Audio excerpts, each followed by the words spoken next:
guys, welcome back to Talk to Lydia. Now, today I want to talk about the lessons I learned in my 20s versus my 30s. And I'll start with friendship. In my 20s, I used to see everybody as my friend. In fact, once I meet you and we just have a conversation and you just tell me little things about yourself, I'll start telling you my life history. I'll tell you about my mom, my dad. I'll tell you about everything. And I'll just immediately give you that name, friend. And trust me, I was served a lot of breakfast because I did not know how to position people rightly in my life. Like, a colleague should be a colleague, a church member should be a church member, a neighbor should be a neighbor.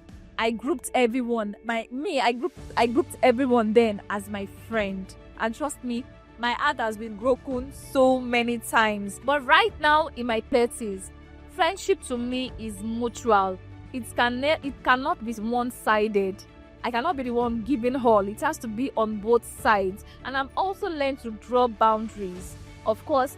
And also, I've learned to place people in their rightful position. By doing that, I don't expect much from people. Because when you call everyone your friend, you have high expectations, right? You'll be expecting much from them. And when they now behave in the way they are supposed to behave because they are not your friend, you are the one seeing them as your friend, they are not seeing you as their friend. When they behave in that way, you get heartbroken and you start seeing them as bad person. No, they are not the bad person. They are the one that does not know how to draw boundaries or put them in their rightful position. So right now in my 30s, trust me, I've learned to place people where they actually belong. Everybody cannot just be my friend. Another important lesson that I learned again in my 20s then, when I meet good people, and this is to tell us that we all need good people in our life. Forget this, that friendship is friendship is this, friendship is that. We still need the gifts of good people. And when God gives you good people, learn to hold them tight and learn to give them grace. And I'm saying this because in my 20s, the good people I met, of course, in my 20s I met good people too. When they offended me, I let them go. When they tried coming back, my heart was already sealed. Like this, there's no way for this friendship again. But right now in my 30s, I'm still learning to give people grace. I now understand that we all are not perfect. I offend you, you offend me. We forgive each other, give ourselves grace, and move on.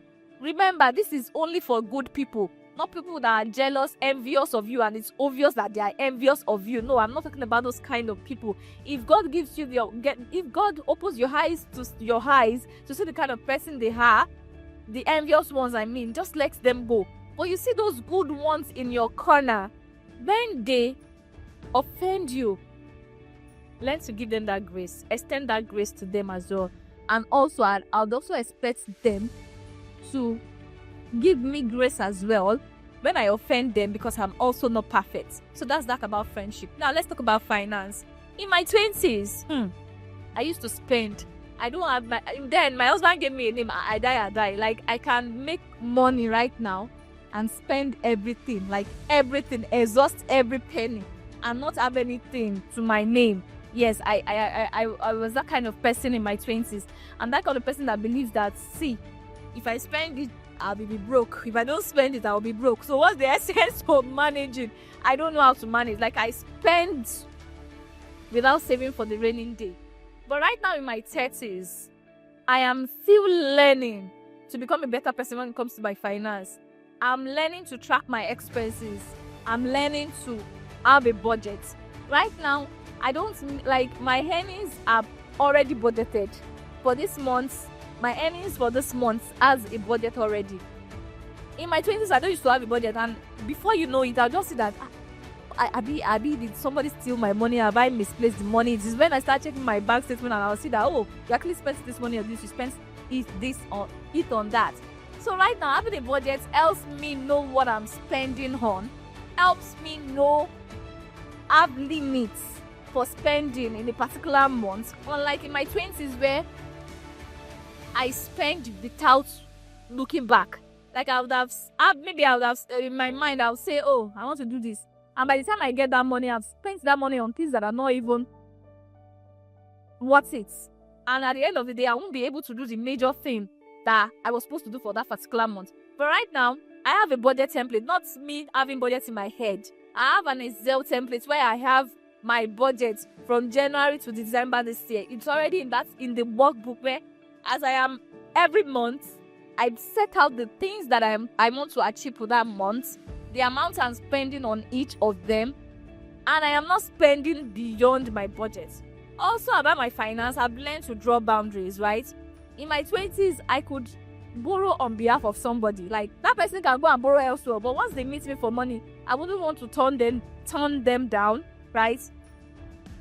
I will go and borrow so that person, right now in my 30s, I've also learned that I cannot help everybody, right?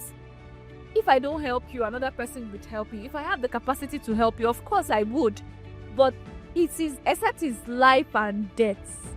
Yes, I am not spending beyond this percentage of my income on maybe rendering assistance to people. Once I exhaust that, and I learned this from a popular pastor that says him and his wife, they didn't have budgets for people. Keeps coming to them to give. They keep giving people, and at the end of the day, they realize that at the end of the month they are left with nothing.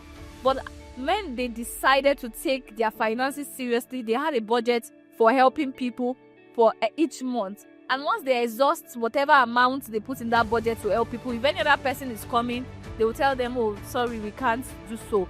Because if you don't have boundaries, if you don't set boundaries or a limit to the number of assistance you give to people, of course, you may not have plans. You may not be able to save for yourself. So, of course, you help, but let there be limits. All right. So right now, I'm learning to be in charge of my finance. My finance is no longer in charge of me. I'm the one in charge right now. Number 3. In my 20s, I used to be a people pleaser. Like, I feel like everybody should like me. You must like me.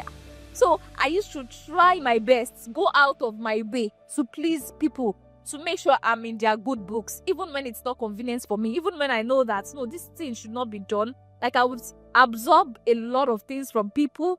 Let me not just talk so that she will not hate me. No. Right now in my 30s, I am no longer a people pleaser. I now understand that everybody cannot like me. The same way I don't like everybody cannot like me. So with that, it helps me to be able to stand my ground, to be confident, and to say no, to be able to stand firmly and say no when things are not going right, and also to be able to give my opinion about things. I'm not just absorbing everything everyone throws at my face. So guys, this is the part 1 of the lessons I learned in my 20s versus my 30s. Expect a part 2 of my lessons. I hope you find value in this video. Please, if you did, give this video a thumbs up, like, and follow for more. Bye. I'll see you in my next video. Bye.